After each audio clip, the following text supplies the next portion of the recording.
The flight to a new tomorrow. The rhythmic hum of jet engines filled the cabin, a soothing backdrop as Dr. Michael Thompson and Dr. Rachel Harris settled into their seats in first class.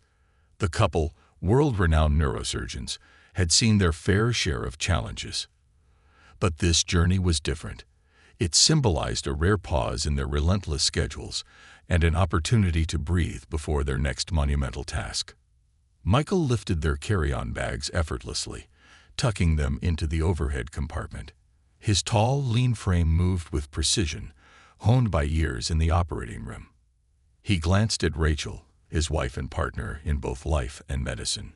Her dark curls framed her face as she adjusted her seatbelt. She looked relaxed for once, a small smile playing on her lips. "Excited for this one?" Michael asked, sliding into the seat beside her. Rachel turned to him, her brown eyes alight with determination. "More than excited. It's nerve-wracking, but we've got this," she said, her voice steady yet tinged with anticipation. "What about you?" "Excited to have a few hours to just sit," Michael teased, earning a soft chuckle from Rachel. Their destination was Zurich, where they had been invited to perform a groundbreaking surgery, a delicate operation that could redefine the treatment of malignant brain tumors. It was a collaboration involving some of the brightest minds in the field, but Michael and Rachel were the stars of the show. Their innovative techniques and unparalleled teamwork had brought them to this moment. As they settled in, the atmosphere in first class was calm but buzzing with subtle energy. Business people in sharp suits typed away on laptops, preparing for meetings. A young couple whispered excitedly about their honeymoon. An older man flipped through a newspaper, his reading glasses perched precariously on his nose. Michael and Rachel, dressed in comfortable attire, blended into the environment, a deliberate choice they had learned to make in their early years of travel. Rachel leaned back in her seat, gazing out the window as ground crew loaded luggage into the cargo hold. "Do you remember our first flight together?" she asked, a trace of nostalgia in her tone.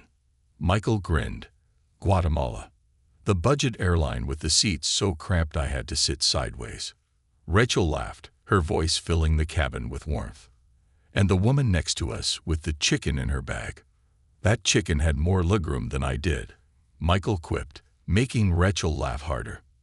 Their laughter caught the attention of a few passengers, some smiling at the couple's infectious joy. Others glanced briefly before returning to their screens or magazines. Michael didn't mind. He was used to curious stares.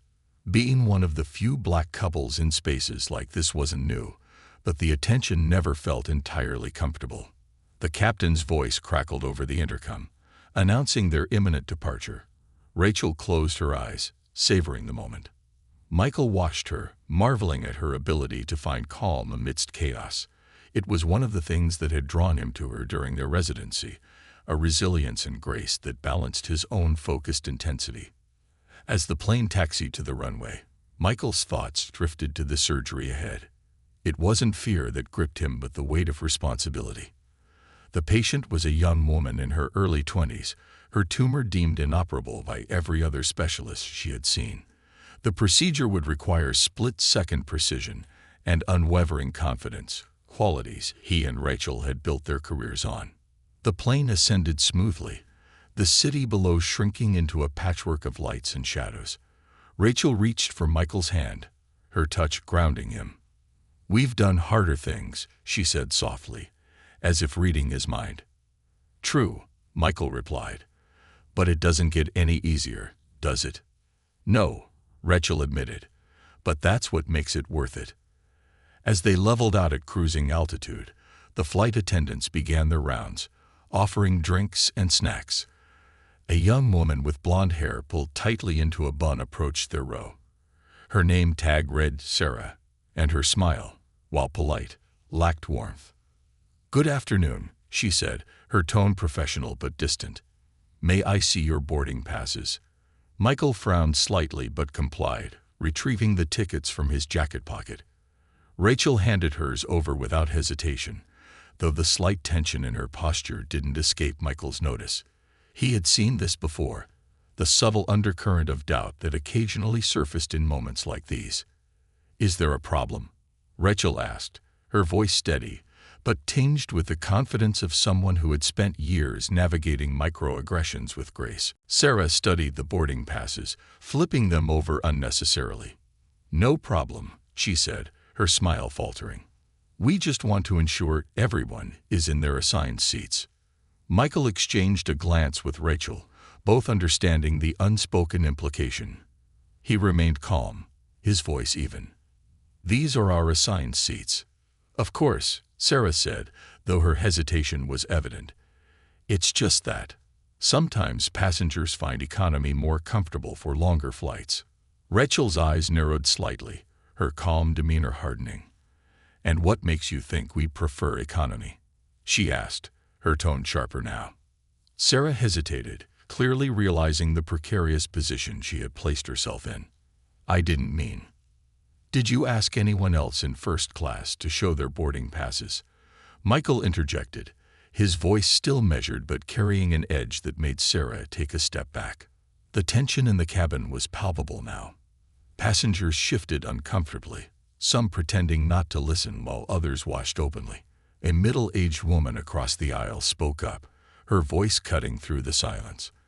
"I wasn't asked to show my boarding pass." "Neither was I." Another passenger chimed in from a few rows ahead. Sarah's cheeks flushed, and she quickly handed back the boarding passes. "I'll check with my supervisor," she mumbled, retreating toward the galley. Michael and Rachel sat in silence for a moment, the weight of the interaction settling over them.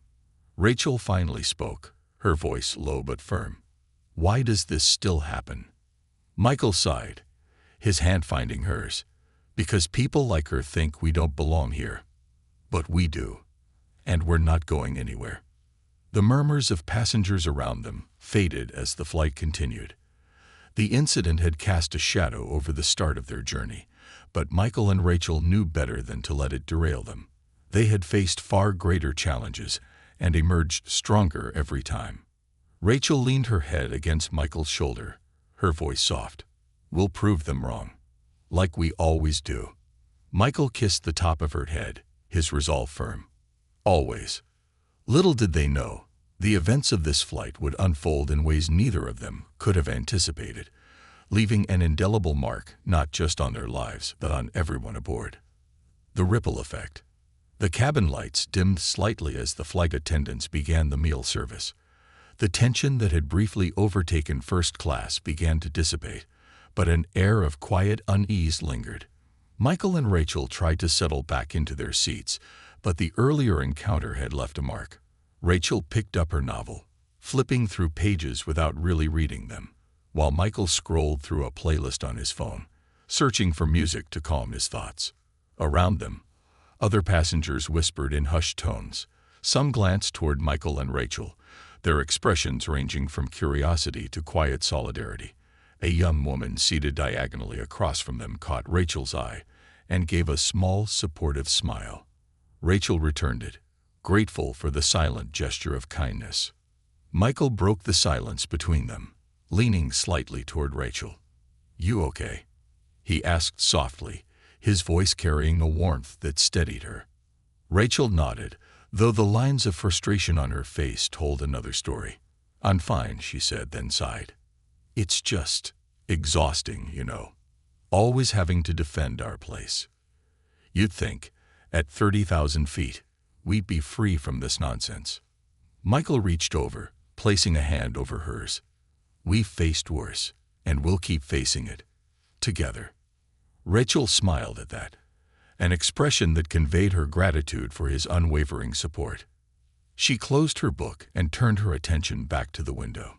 The sun was beginning to set, painting the clouds in shades of orange and pink. For a moment, she let herself get lost in the beauty of the scene, allowing it to wash away some of the lingering negativity. In the galley, Sarah stood with her arms crossed, her expression a mix of defensiveness and confusion. Her supervisor, a seasoned flight attendant named Margaret, listened patiently as Sarah recounted the earlier interaction. Margaret's face remained neutral, but her eyes betrayed a growing sense of disappointment. "And you thought it was necessary to question just them?" Margaret asked, her tone sharp but controlled. I was just trying to follow procedure," Sarah stammered. "Sometimes passengers board the wrong section. And I thought." Margaret cut her off with a raised hand. "Sarah, let me be clear. Your job is to provide a comfortable and respectful experience for all passengers. What you did singled them out unnecessarily. And now the entire cabin is uneasy because of it." Sarah flushed. "I didn't mean to." "It doesn't matter what you meant," Margaret interrupted. "What matters is how your actions were perceived. You need to fix this." Sarah hesitated. "How?" Margaret sighed, clearly weighing her options. "Start by apologizing. A sincere apology. And next time, think before you act." Back in first class, Michael and Rachel were attempting to move past the incident when they were interrupted by a man approaching their seats. He was in his mid-40s, with salt and pepper hair, and an air of confidence that suggested he was no stranger to commanding a room. "Excuse me," he said, his tone polite but firm. "I couldn't help but overhear what happened earlier." Michael glanced up, unsure of the man's intentions. "Yes." The man extended a hand. "Dr. Alan Whittaker. I'm a cardiac surgeon out of Boston. I just wanted to say how sorry I am that you had to deal with that." Michael shook his hand, surprised but appreciative. "Thank you. It's not the first time." Dr. Whittaker nodded, a sympathetic look in his eyes. "Unfortunately, I know what you mean. My wife is black, and we've encountered similar situations more times than I can count. It's frustrating, to say the least." Rachel, who had been quiet until now, spoke up. "It's comforting to know we're not alone. Thank you for saying something." Dr. Whittaker smiled. "Of course, and if you don't mind me saying so, I recognized your names as soon as I heard the attendant ask for your boarding passes. Your work is extraordinary. The medical community owes you both a great deal." Michael and Rachel exchanged a look of surprise. They were used to being recognized in professional settings, but not on a flight full of strangers. "Thank you," Michael said, genuinely touched. "That means a lot." Dr. Whittaker returned to his seat, leaving the couple with a renewed sense of pride. Rachel turned to Michael, a small smile on her lips. "See, people notice the good we do, even when it feels like the world is trying to tear us down." Michael nodded, squeezing her hand. "You're right. Always the optimist." "Someone has to be," Rachel teased. Meanwhile, Sarah was mustering the courage to return to their row. With Margaret's words echoing in her mind, she approached Michael and Rachel once more, her expression contrite. "Excuse me," she said softly, her voice trembling slightly. Michael and Rachel looked up, their expressions guarded. "I just wanted to apologize," Sarah began. "I realize now that I handled the situation poorly. It wasn't fair of me to question you like that. And I'm truly sorry." Rachel studied her for a moment, then nodded. "Thank you for saying that. We appreciate it." Sarah exhaled, clearly relieved. "If there's anything I can do to make your flight more comfortable, please don't hesitate to ask." Michael's voice was gentle but firm as he replied. "Just treat everyone with the respect they deserve. That's all we ask." Sarah nodded, her cheeks still pink with embarrassment. "I will. Thank you for your understanding." As Sarah walked away, the atmosphere in first class began to shift. The tension that had hung in the air like a storm cloud dissipated, replaced by a sense of quiet camaraderie. Several passengers exchanged supportive glances with Michael and Rachel, their gestures subtle but meaningful. Later, as the flight attendants began serving dinner, a man from economy class approached the first-class cabin. He was tall and broad-shouldered, with a kind face and a nervous energy about him. He hesitated at the curtain that separated the two sections before stepping forward. "Excuse me," he said, addressing Michael and Rachel directly. "I hope I'm not interrupting." Michael looked up, curious. "Not at all. Can we help you?" The man smiled awkwardly. "I don't mean to bother you, but I overheard some of the passengers talking about you. Are you really Dr. Thompson and Dr. Harris, the neurosurgeons?" Rachel nodded, a hint of caution in her expression. "Yes, that's us." The man's face lit up. "I don't believe this. My niece is alive today because of you. You performed surgery on her 2 years ago in Chicago. She had a brain tumor, and no one else would touch her case. You saved her life." Michael and Rachel exchanged a look, their earlier frustration melting away in the face of this unexpected gratitude. "Your niece, was her name Emily?" Rachel asked, her voice soft. The man's eyes widened. "Yes, Emily Monroe. She's doing amazing now. She's in college, studying to become a doctor herself. She talks about you two all the time." Michael felt a swell of emotion. "That's wonderful to hear. Thank you for sharing that with us." The man's gratitude was palpable. "No, thank you. You gave our family hope when we thought all was lost." As he returned to his seat, Michael and Rachel sat in silence for a moment, processing the encounter. Finally, Rachel spoke, her voice filled with quiet conviction. "This is why we do what we do," she said, "not for recognition, but for moments like that." Michael nodded, a sense of purpose settling over him. "And that's why nothing, not prejudice, not doubt, not even our own frustrations, will ever stop us." The plane continued its journey through the night, carrying Michael and Rachel toward their next challenge. But for the first time in hours, they felt a sense of peace. The journey had tested them in ways they hadn't expected, but it had also reminded them of the strength they carried within, and the lives they touched along the way. A storm in the sky, the plane had reached cruising altitude, and the cabin lights dimmed further to create a tranquil atmosphere for the overnight flight. Most of the passengers in first class had begun to settle into their own worlds. Some dozed off under blankets, others stared at glowing screens, and a few quietly chatted with their travel companions. Michael and Rachel, however, were still processing the whirlwind of emotions from the earlier interactions. Rachel stretched her legs out under the wide seat in front of her, finally beginning to relax. "I'll admit," she said, her voice a low murmur, "that guy from economy really lifted my spirits. Knowing that our work leaves such a deep mark, it's worth everything, isn't it?"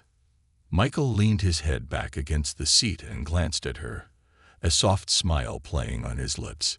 "It is. Every late night, every stressful surgery, even moments like earlier." He sighed. "But honestly, I wish the world wasn't so quick to question us outside of the operating room." Rachel nodded, looking out the window at the endless expanse of stars and clouds. "One day, maybe, but until then, we'll keep proving them wrong." Meanwhile, at the front of the cabin, Margaret, the flight supervisor, was quietly discussing the earlier incident with the co-pilot, a wiry man in his 40s with a serious demeanor. She had shared the details of Sarah's actions, her disappointment evident. The co-pilot frowned, adjusting his headset. "That's unfortunate," he said. "We trained for years to treat every passenger equally. Incidents like this shouldn't happen, especially not on international flights." Margaret nodded. "I'll be filing a report once we land. But for now, I think it's resolved. Dr. Thompson and Dr. Harris have been very gracious." "Dr. Thompson and Dr. Harris." The co-pilot's eyebrows shot up. "Wait, are you talking about those Dr. Thompson and Dr. Harris? The neurosurgeons?" "The very same," Margaret replied with a wry smile. The co-pilot shook his head in disbelief. "Wow, I read about their work in a medical journal. They're pioneers. And to think they had to deal with something like this."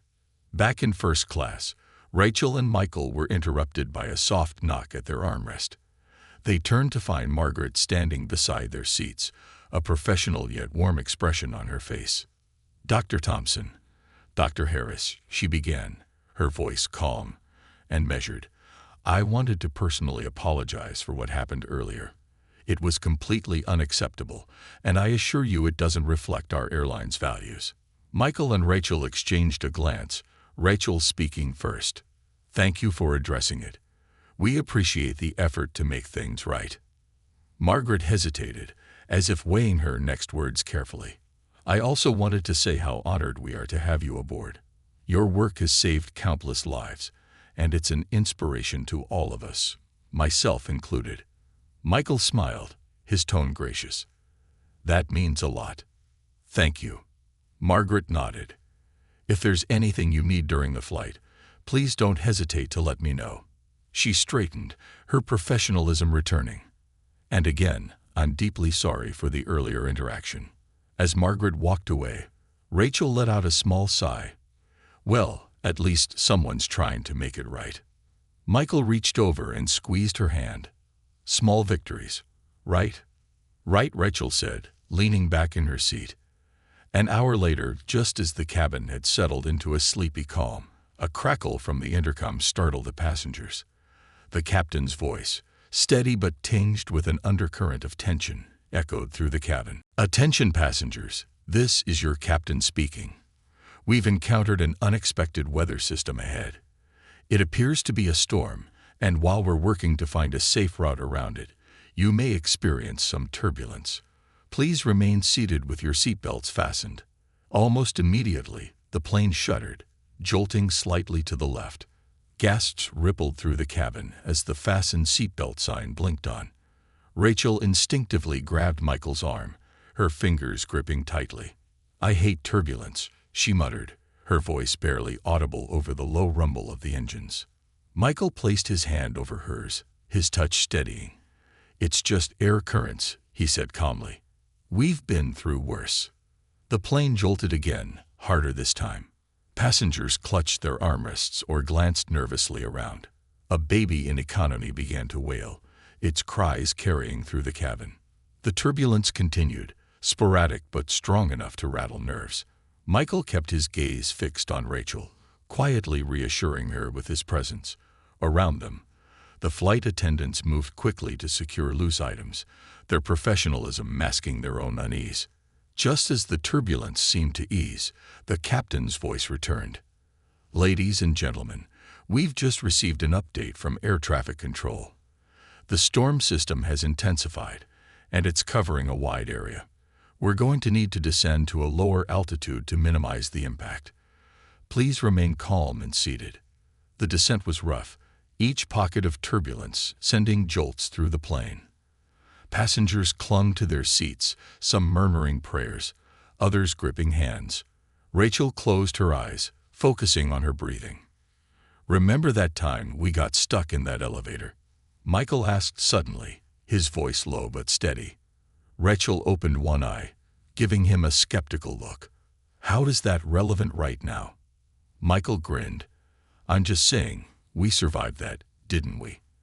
And elevators don't even have wings." Rachel let out a reluctant laugh, the tension in her shoulders easing slightly. "Leave it to you to crack jokes during a storm." "Anything to keep you smiling," Michael replied. Finally, the turbulence began to subside as the plane leveled out at a lower altitude. The cabin erupted in a collective exhale, passengers exchanging relieved glances. Rachel leaned back in her seat, her grip on Michael's arm loosening. "I'll take ground over this any day," she muttered. Michael chuckled. "Me too." As the flight attendants resumed their rounds, Sarah approached their row once again.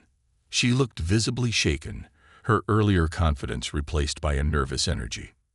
"Dr. Thompson, Dr. Harris," she began hesitantly. I wanted to thank you for staying so calm during the turbulence. Your presence helped keep a lot of passengers steady, even if they didn't say it." Rachel tilted her head, studying the young woman. "Thank you for saying that. Are you okay?" Sarah nodded quickly. "Yes, just. Storms always make me nervous." Michael's expression softened. "They're unsettling for everyone. But you handled it well." Sarah blinked, clearly surprised by the kind words. "Thank you. I'll let you get back to your evening." As Sarah walked away, Rachel turned to Michael, a bemused smile on her face. "You always know how to disarm people." Michael shrugged. "It's a gift."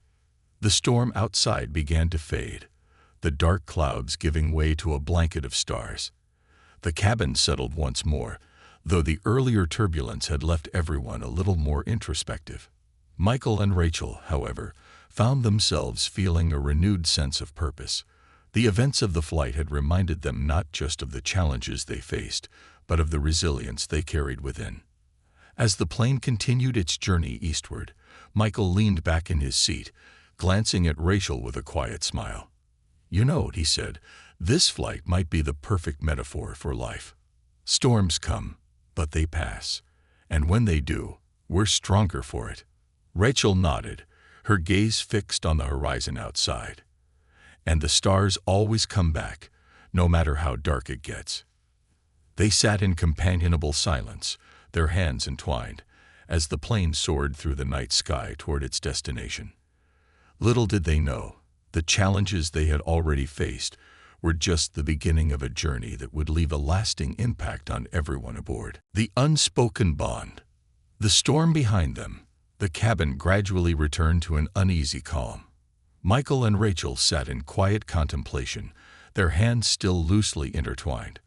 Around them, passengers adjusted their blankets, resumed their conversations, and attempted to recapture the tranquility disrupted by the turbulence. Rachel glanced at Michael, her gaze lingering on the small scar near his temple, a relic from their residency days. "Do you ever wonder," she began, her voice soft but thoughtful, "if we're doing enough? I mean, for all the patients we've saved, there are still so many we can't help." Michael turned to her, his expression both gentle and resolute. "Every person we help creates ripples, Rach. The work we do doesn't just save lives, it inspires others. People like that guy in economy, whose niece is alive because of what we do. That matters." Rachel smiled faintly, her fingers brushing against the back of his hand. "You always know what to say." "It's part of my charm," Michael teased, earning a quiet laugh from her. At the front of the cabin, Margaret was briefing the captain about the turbulence and its aftermath. The flight crew had managed to keep everything under control, but she couldn't shake the feeling that the earlier incident with Michael and Rachel had left a deeper impact than anyone realized. "Captain," Margaret said carefully, "I think this flight has been eye-opening for some of our staff." The captain, a grizzled veteran with decades of experience, raised an eyebrow. "Meaning?" Margaret hesitated, then sighed. "We had an issue with one of the attendants questioning a couple in first class. They're both world-renowned surgeons, Dr. Thompson and Dr. Harris. But they were treated differently because of, well, you can guess why." The captain's jaw tightened. "I see. I've spoken to the attendant, and she's apologized, but it's a reminder that biases can surface even at 30,000 feet. The captain nodded, his expression serious. "We'll address it in the debrief. Everyone deserves respect, regardless of where they sit or who they are." Back in first class, the cabin lights dimmed further, signaling the start of the overnight portion of the flight. Most passengers had reclined their seats, cocooned in blankets as they drifted off to sleep. Michael and Rachel, however, remained awake, their thoughts lingering on the upcoming surgery and the earlier events of the flight. Rachel reached for her tablet, intending to review some notes on the procedure, but Michael gently placed a hand on hers. "We agreed. No work until we land," he reminded her. Rachel sighed, leaning back in her seat. "You're right. I can't stop thinking about it. This surgery could change everything for so many patients. What if—" "Hey," Michael interrupted, his voice firm but kind. "We've done the impossible before. This will be no different." Rachel studied him, her eyes searching his for reassurance. Finally, she nodded, a small smile breaking through her worry. "You're my rock, you know that." Michael chuckled. "And you're mine." The hum of the engines had become a soothing backdrop, lulling most of the cabin into a state of semi-slumber. But not everyone was asleep.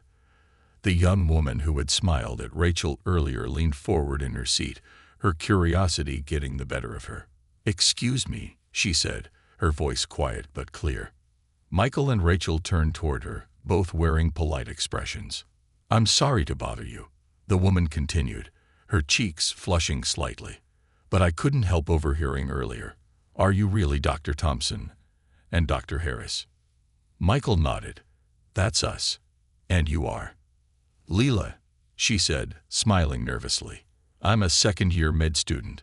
When I realized who you were, I just had to say something.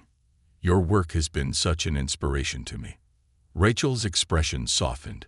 Thank you, Leela. That means a lot. Leela hesitated, then added, I'm specializing in neurology because of an article I read about your surgical techniques. I even wrote a paper about one of your cases last semester. Michael raised an eyebrow, impressed. What's your focus? Pediatric neurology. Leela said, her excitement evident. I want to work with kids who have congenital brain conditions. Rachel beamed. That's incredible, Leela. The world needs more people like you. Leela's face lit up. Coming from you, that means everything. Thank you. As Leela returned to her seat, Rachel turned to Michael, her expression thoughtful. You were right. The ripples we create, they really do matter. Michael smiled, squeezing her hand. Told you. The peace was short-lived. A commotion broke out in the rear of the cabin. The muffled sound. Margaret appeared moments later, moving swiftly down the aisle. She stopped near Michael and Rachel's row, her expression tense. Is everything okay? Rachel asked, her voice calm but concerned. Margaret hesitated, then nodded. There's a passenger in economy who's fallen ill. One of the attendants recognized you and thought you might be able to help. Michael was already unbuckling his seatbelt. Lead the way. Rachel followed closely, her medical bag in hand. The couple moved with practiced efficiency, their roles as surgeons overriding any sense of fatigue or frustration. In economy, a middle-aged man was slumped in his seat, his breathing labored and his skin pale. His wife stood nearby, her face etched with worry. Several passengers craned their necks to see what was happening, their whispers creating a low hum of tension.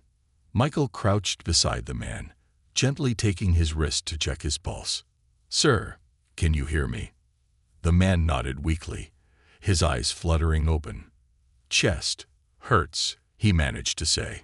Rachel knelt on the other side, pulling out a stethoscope from her bag. She listened to his chest, her brow furrowing. Possible myocardial infarction, she murmured to Michael. Michael nodded. We need to stabilize him until we can land. Do you have nitroglycerin tablets? He asked, glancing at the flight attendant. Margaret quickly returned with the emergency medical kit, her hands trembling slightly. Rachel worked swiftly, administering a dose and monitoring the man's response. Michael kept the man calm, speaking to him in soothing tones. You're going to be okay, he said, his voice steady. We're here, and we'll take care of you. As the man's breathing began to improve, his wife clasped Rachel's hand, tears streaming down her face. Thank you, she whispered. Thank you so much. Rachel smiled warmly, squeezing the woman's hand. We're happy to help. By the time they returned to their seats, the cabin had erupted in quiet applause. Passengers in first class and economy alike nodded appreciatively, their earlier tensions forgotten in the wake of the couple's selflessness. Michael and Rachel exchanged a glance, a silent understanding passing between them. This wasn't the first time their skills had been called upon unexpectedly, and it wouldn't be the last. But moments like these reminded them why they had chosen this path in the first place. Rachel leaned back in her seat, her head resting on Michael's shoulder. We're never off duty, are we? Michael chuckled softly. Wouldn't have it any other way.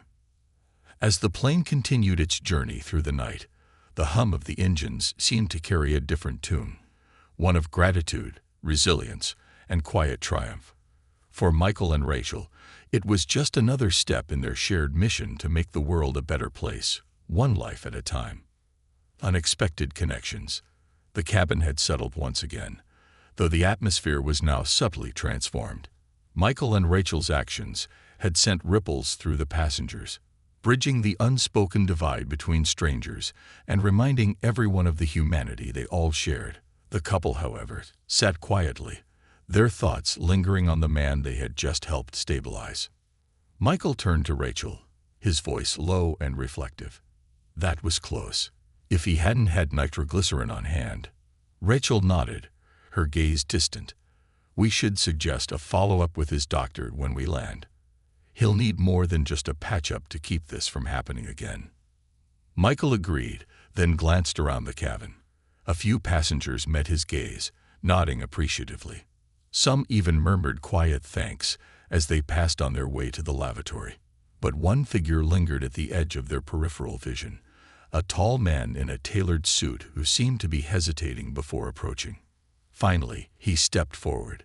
His posture was confident, but his expression was one of genuine respect. "Dr. Thompson, Dr. Harris," he said, addressing them both. Rachel looked up, mildly surprised. "Yes." The man offered a warm smile. "I hope you don't mind me introducing myself. My name is Richard Greaves. I'm the director of a global health initiative under the United Nations." Michael's interest piqued, though he kept his tone measured. "It's nice to meet you, Mr. Greaves." Richard nodded, his hands clasped in front of him. "Likewise, I couldn't help but notice how you handled that medical emergency earlier. It's not every day you meet surgeons who can jump into action so effortlessly." Rachel smiled modestly. "Thank you. It's part of the job." Richard chuckled. "Perhaps, but I see something more. Your reputation precedes you, of course. I've read about your work in advancing neurosurgical techniques, and it's nothing short of groundbreaking. But seeing you in action today, well, I think you're exactly the kind of people we need." Rachel and Michael exchanged a glance. "What do you mean by need?" Michael asked. Richard leaned slightly closer, lowering his voice. "My initiative focuses on bringing top-tier medical care to underserved regions of the world. We're not just looking for talent. We're looking for leaders, people who can inspire others to push boundaries and redefine what's possible. And frankly, I think the two of you would be perfect." Rachel tilted her head, intrigued but cautious. "That sounds ambitious." "It is," Richard admitted. "But with your expertise, it's achievable. I'd love to discuss it further, perhaps over coffee once we've landed." Michael considered the offer, his mind already racing with possibilities. "We'd be happy to hear more," he said finally. "Let's connect when we're on the ground." Richard extended a business card, which Rachel accepted with a polite nod. "Thank you," she said. "We'll be in touch." As Richard returned to his seat, Rachel turned to Michael, her expression thoughtful. "Global Health Initiative," she murmured. "What do you think?" Michael leaned back, a small smile tugging at his lips. "I think it could be the next big chapter for us. But let's focus on the one we're already writing first." The hum of the engines provided a steady rhythm as the plane continued its journey eastward. Most of the passengers had returned to their own routines, though a quiet reverence lingered in the air, a collective acknowledgement of the extraordinary couple in their midst. Michael and Rachel finally allowed themselves a moment of rest. Rachel pulled a blanket over her legs, leaning against Michael's shoulder while he closed his eyes, the weight of the day easing slightly. They had just begun to drift into a light doze when a soft voice interrupted them. "Excuse me." Michael blinked awake to find Sarah, the young flight attendant, standing before them once again. Her expression was a mix of nervousness and determination. "Sorry to disturb you," she began, her words rushed. "But I wanted to thank you again for what you did back there. For the passenger, I mean. It was incredible." Rachel offered a tired but kind smile. "We were just doing what we could." Sarah hesitated, then added, "I also wanted to say, I've been thinking about our earlier interaction, about how I made assumptions and how wrong I was. I didn't just judge you unfairly. I let my biases show in a way I'm not proud of. I wanted to thank you for calling me out on it." Michael straightened slightly, his gaze steady but not unkind. "Acknowledging it is a good first step," he said. "What matters now is what you do next." Sarah nodded, her eyes glistening with unshed tears. "I'll do better. I promise." Rachel reached out, placing a reassuring hand on Sarah's arm. "We believe you, and thank you for having the courage to apologize."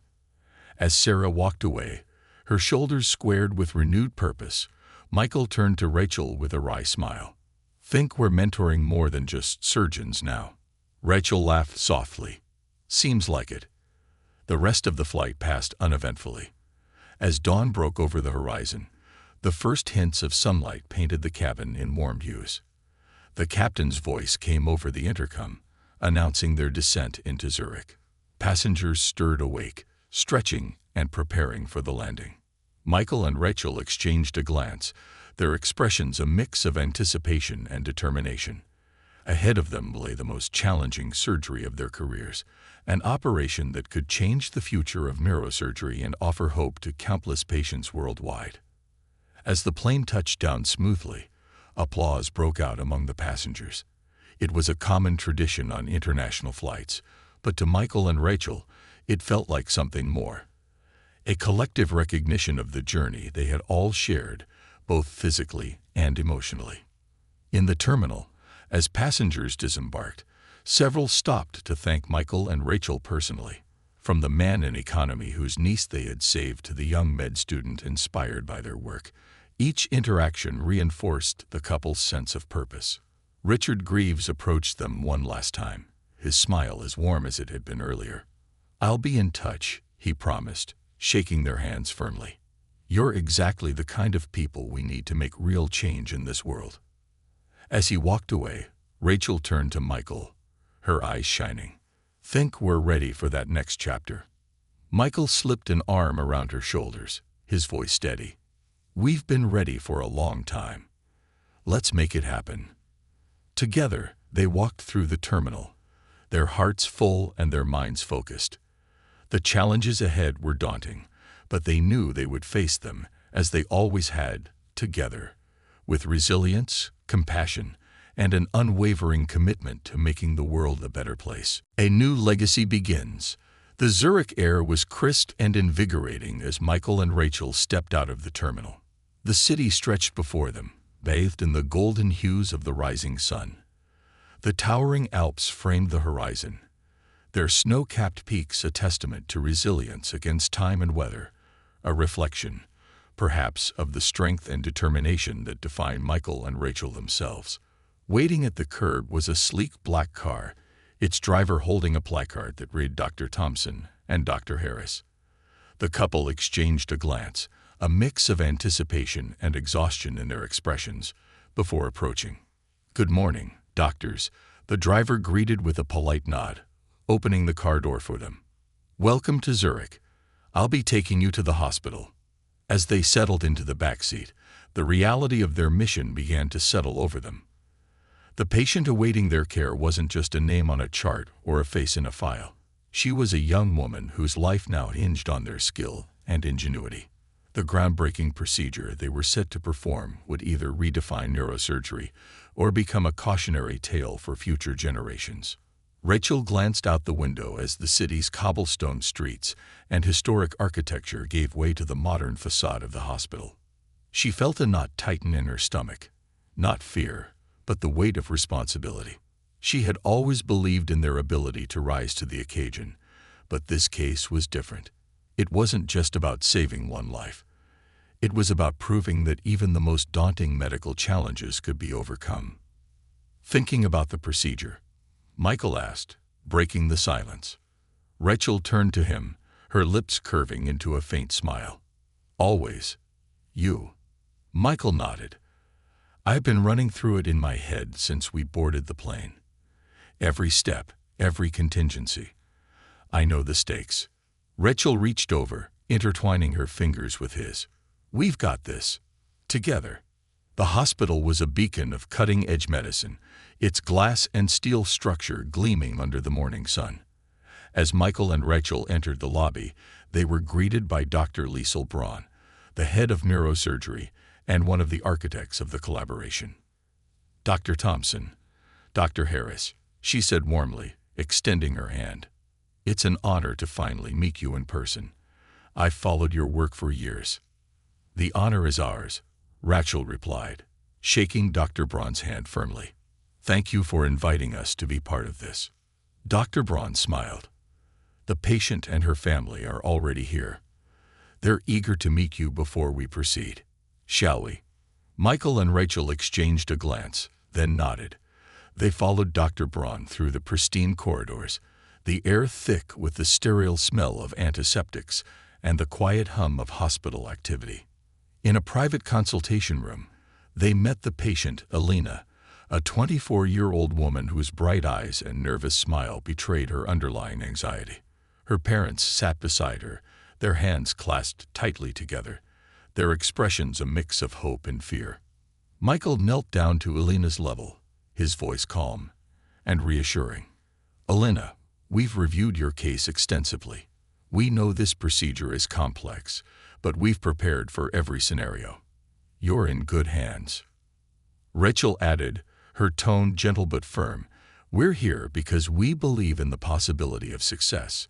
And we're not alone. There's an incredible team ready to support us." Alina nodded, her voice trembling but resolute. "I trust you. I know you wouldn't be here if you didn't believe this could work." Her parents expressed their gratitude, their voices thick with emotion. "Thank you," her father said, his voice breaking slightly. "You've given us something we thought we'd lost: hope." The operating room was a world unto itself, its atmosphere charged with focus and precision. Michael and Rachel stood at the center, surrounded by a team of specialists from around the globe. Every detail had been meticulously planned, every instrument sterilized to perfection. The stakes were enormous, but the room buzzed with a quiet confidence, an unspoken trust in the couple who had become legends in their field. As they scrubbed in, Rachel turned to Michael, her eyes meeting his. "This is it," she said softly. Michael nodded, his voice steady. "We've prepared for this moment our entire careers. Let's make it count." The team moved like a well-rehearsed orchestra, each member playing their part with precision. The hours stretched on, each second feeling both fleeting and eternal. Michael's hands, renowned for their steadiness, moved with the grace of a conductor, while Rachel's quick thinking and problem-solving skills guided them through unexpected challenges. At one critical juncture, when a complication arose that threatened the success of the procedure, Rachel's voice cut through the tension like a scalpel. "Pause," she said firmly. "Let's reassess." Michael glanced at her, his trust implicit. "What are you thinking?" Rachel's mind worked rapidly, analyzing the situation from every angle. "We adjust here," she said, pointing to the monitors. "It's a risk, but it's the best option." Michael nodded. "Let's do it." The room held its collective breath as they executed the adjustment.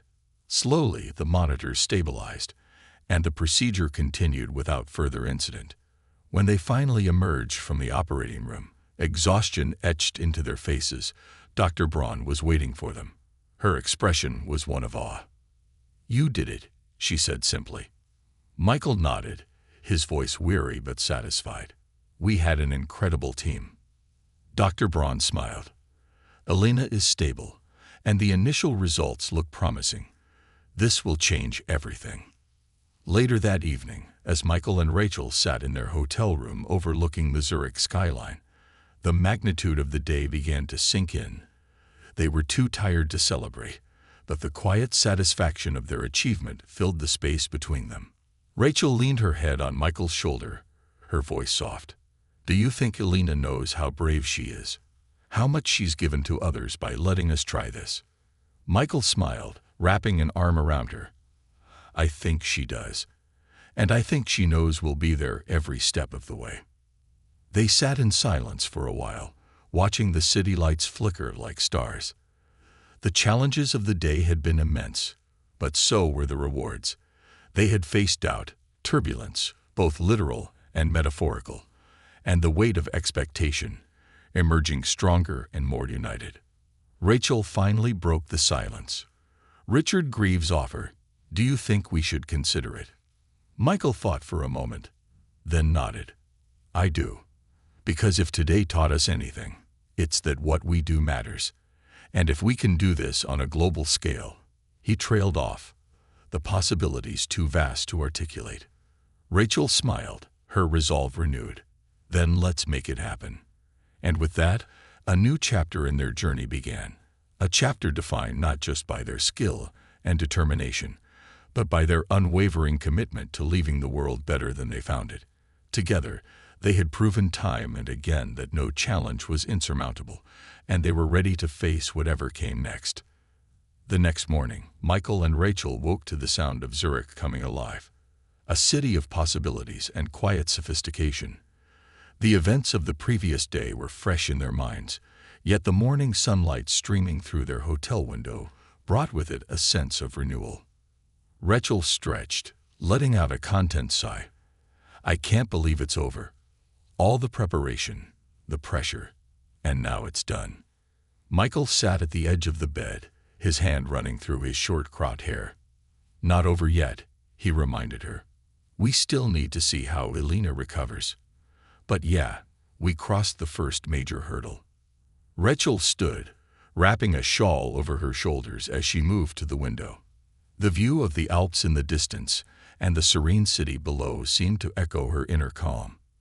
You know, she said, I was thinking about Richard Greaves' offer. Yesterday I wasn't sure. But after seeing Elena's courage, I think we might be ready for something bigger. Michael joined her at the window, his reflection mirroring hers in the glass. I've been thinking about it too. What we did yesterday, what we do every day. It feels personal, like we're changing one life at a time. But maybe it's time to scale that, to create a system where we can touch hundreds or thousands of lives. Rachel turned to him, her eyes filled with resolve. Then let's explore it. We'll listen, ask questions, and see where it leads. Michael grinned, his hand resting on her shoulder. You've always been the one with vision. Let's make it happen. Their morning was filled with meetings and updates from the hospital staff. Elena's recovery was going as planned. Her vital signs were stable, and early scans showed that the procedure had achieved its intended goal. The news sent waves of relief through the team, though Michael and Rachel knew the real success would be measured in the weeks and months to come. Elena's parents requested to meet with them again, and the couple obliged, entering the private room where the family waited. Elena, though pale and tired, smiled as they approached. Dr. Harris, Dr. Thompson, she said weakly, her voice filled with gratitude. Thank you for giving me a chance. Rachel sat beside her, taking Elena's hand gently. You gave us the chance, Elena. Your strength and willingness to trust us made this possible. Michael added, you're a fighter, and that's half the battle. The rest is just science and a lot of teamwork. Elena's parents expressed their thanks repeatedly, their emotions raw and unfiltered. You've not only saved our daughter's life, her father said, his voice breaking, you've given us our family back. Rachel blinked back tears, touched by the family's sincerity. Michael squeezed her shoulder, silently grounding her in the moment. Later that afternoon, they'd met with Richard Greaves in a cafe near the Limit River. The setting was picturesque, with the water reflecting the bright blue sky and the surrounding buildings exuding old-world charm. Richard greeted them warmly, his demeanor a mix of professionalism and genuine enthusiasm. Thank you for meeting with me, he began as they sat at a table overlooking the water. I won't take up too much of your time, but I wanted to share more about what we're doing and how I see you fitting into it. Rachel leaned forward, intrigued. We're listening. Richard pulled out a tablet, showing them a presentation filled with images of clinics in remote areas, teams of medical professionals collaborating, and patients receiving life-changing care. Our initiative focuses on bringing advanced medical techniques to regions where resources are scarce. We want to train local doctors, build sustainable healthcare systems, and create access to treatments that are currently only available in major cities. Michael nodded, his interest piqued. And where do we come in? Richard smiled. Your expertise in neurosurgery is, of course, invaluable. But it's more than that. You're innovators, and you've shown that you can lead under pressure. We'd like you to design training programs, mentor young surgeons, and oversee complex cases in the field. You'd also help develop partnerships between hospitals, universities, and governments. Rachel exchanged a glance with Michael, her mind already racing with possibilities. That's Ambitious, she said, echoing her earlier sentiment. But it's also exciting. Michael added, it sounds like a massive undertaking. What kind of support would we have? Richard leaned back, his confidence unwavering. We have funding from multiple sources: philanthropic organizations, governments, and private donors. And with your names attached, we believe we can attract even more support. The world respects you. People trust you. Rachel chuckled softly. No pressure, then. Richard grinned. None at all. After the meeting, Michael and Rachel strolled along the river, the cool breeze carrying the scent of fresh bread and coffee from nearby bakeries. They walked in companionable silence, each lost in their own thoughts. Finally, Michael spoke. What do you think? Rachel paused, gazing out at the water. I think it's a lot. But it's also exactly the kind of challenge we've been looking for. We've spent years working on individual cases, perfecting our craft. Maybe it's time to share that knowledge on a bigger scale. Michael nodded slowly. It won't be easy, balancing that with our current work, navigating the politics. But if anyone can do it, we can. Rachel turned to him, her expression determined. Then let's do it. Let's use what we've built to create something bigger. That evening, back at their hotel, Michael and Rachel sat on the balcony, watching the city lights twinkle against the darkening sky. They talked late into the night, brainstorming ideas, discussing logistics, and dreaming of what the future might hold. By the time the first hints of dawn appeared on the horizon, they had made their decision. The next chapter of their journey would be about more than just surgeries and individual triumphs. It would be about creating a legacy, one that would ripple across the globe and change the future of medicine. Rachel leaned her head on Michael's shoulder, her voice soft but resolute. We've always believed in pushing boundaries. Now it's time to push them even further. Michael kissed the top of her head, his voice steady and sure. Together, as always. And so, as the sun rose over Zurich, Michael and Rachel prepared to embark on their greatest challenge yet, a mission to bring hope and healing to the world, one community at a time.